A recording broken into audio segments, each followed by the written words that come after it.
रचना की है तो हम महिलाओं को ही संपूर्ण बनेगा।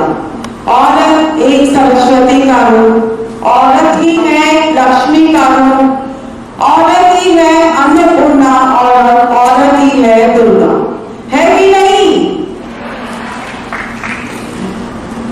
तो फिर और ये औरत को कहा गया है स्त्री को आदि शक्ति, क्योंकि आदि शक्ति के बिना तो विष्णु जी भी अधूरे, देश भी अधूरे हैं। और फिर भारतवर्ष की इतिहास में आप खोल के देखेंगे भारतवर्ष का इतिहास, तो जब जब देश को जरूरत पड़ी है हम महिलाओं ने घर से निकल के कंधे से कंधा मिला के देश की तरफ अपने आप को समर्पित किया है। लेकिन अब क्यों नहीं? अब क्यों नहीं? क्योंकि ये हमारा ही दोष है। जब हमारे घर में बच्ची पैदा होती है तो हम उसे पहले ही अच्छा घर और अच्छा घर उसके सपने दिखाते हैं।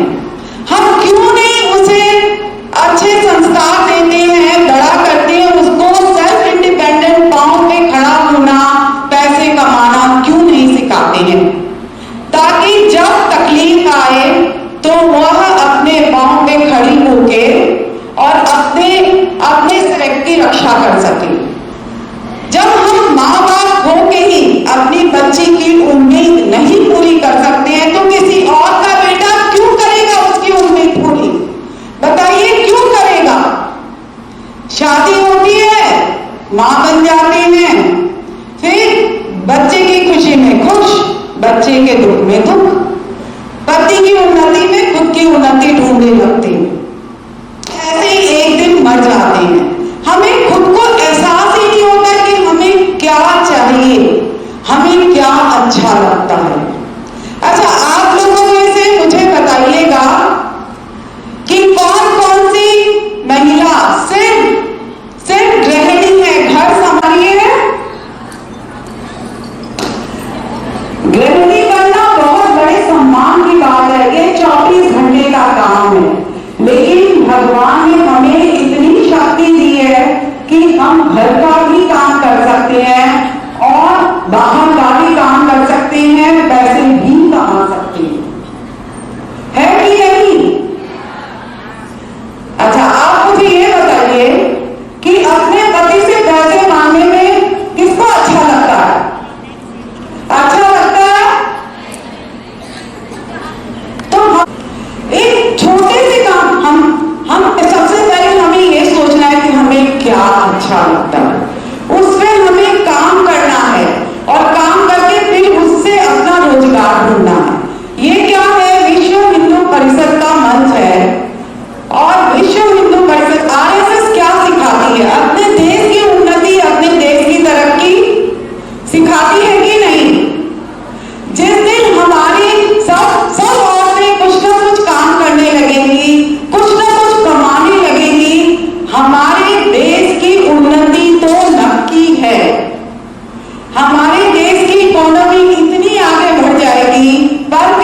बिल्कुल शांत हो जाएगा।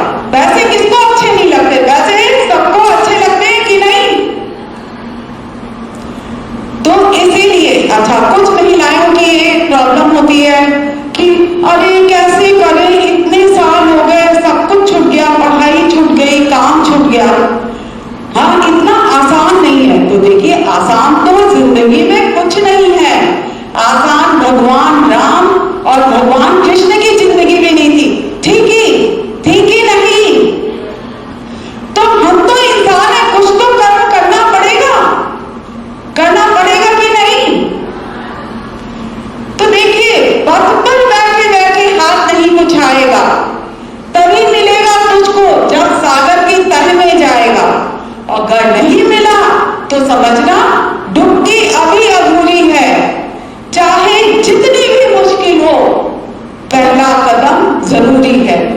तो आज हम सब महिलाएं मिलके एक अपने आप को वादा करते हैं कि चलिए शुरुआत करेंगे, हम ढूंढेंगे हमें क्या अच्छा लगता है, फिर जो अच्छा लगता है उसके ऊपर हम काम करेंगे, हमें अच्छा लगेगा और फिर उसी में रोजगार ढूंढेंगे कि नहीं? और हमारे आसपास की जो महिलाएं हैं, जो बाहर जाके भी काम करती है, घर में भी काम करती है, वो कम से कम एक संकल्प ले कि हमारे आसपास में जो हाउसवाइफ है उसको मोटिवेट करें। अगर वो डिप्रेशन में है, एंजाइटी में है, या आगे बढ़ने के लिए उनकी हिम्मत नहीं पूरी है, तो कम से कम हर एक महिला एक महिला की तो मदद कर ही सकती है। और यहाँ पर मैंने देखा बहुत सारी हमारी बुजुर्ग महिलाएं हैं, तो मैं उनसे हाथ जोड़ के विनती करती हूँ, अपनी बहू को, गुजराती में कहते हैं ना, पकड़ाओ मत, अपने बहू को घर से बाहर निकालो। उनका साथ, दोनों महिलाएं एक दूसरे का साथ नहीं देंगी तो फिर कौन देगा? तो ये बात साबित होने मत दो कि औरत ही औरत की दुश्मन है। नहीं, हम सारी औरतें साथ मिलके चलेंगी और हम सब मिलके अगर अपने देश के लिए कुछ न कुछ करेंगे तो हमारे देश को दुनिया का नंबर 1 होने से कोई रोक नहीं सकता। सबसे पहले हमको अपने आप को खुश करना है। अगर हम अपना भला कर लेंगे तो देश का भला तो हो ही जाना है, कि नहीं? तो बस आप सब लोगों से एक विनती है, और मैं अंबिका टेकरीवाल, मैं आप लोगों से वादा करती हूँ, वचन लेती हूँ कि अगर आप लोग किसी भी महिलाओं को कोई बिजनेस करना है या किसी शिक्षा क्षेत्र में काम करना है या नौकरी करनी है, तो आप जरूर मुझसे संपर्क कीजिए। मैं तन मन और धन से जितना हो सकेगा आप लोगों की मदद करूंगी। अगर किसी महिला को ऐसा लगता है कि बहुत मुश्किल है, अब मैं कैसे आगे बढ़ूं, या बहुत डाउन हो चुकी है, मोटिवेशन ही नहीं रहा है, तो भी आप मुझसे संपर्क कीजिए, मुझसे बात कीजिए। मैं जरूर, मेरे से जितना बन पड़ेगा मैं जरूर करूंगी। और एक बार आप सभी महिलाओं को नमन मेरा। Thank you very much.